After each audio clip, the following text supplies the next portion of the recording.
Les besoins d'une PME sont nombreux et variés.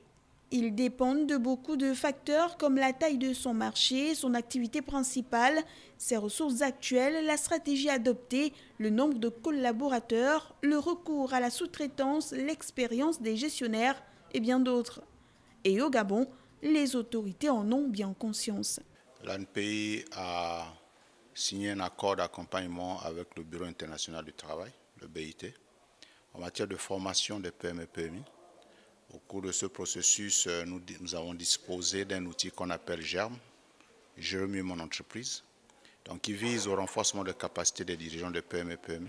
Depuis le 12 janvier dernier, les PME locales, dans le cadre de la deuxième phase du projet de développement des infrastructures locales, ont bénéficié d'un renforcement de leurs capacités techniques et managériales. La formation qui vient de se terminer visait 3 objectifs.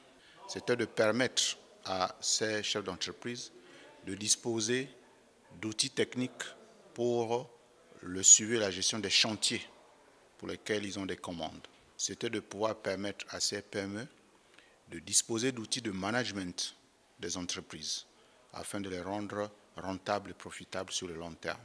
Communiquer sur cet appui que l'on a du BIT pour pouvoir renforcer les capacités des entreprises. Danielle Biwaou, l'actuelle directrice générale de la Chambre de commerce du Gabon, lance donc un appel aux autorités gouvernementales. On a bien noté qu'il y a un réel besoin pour ces entreprises-là de pouvoir acquérir des compétences en plus, acquérir des savoir-faire en plus.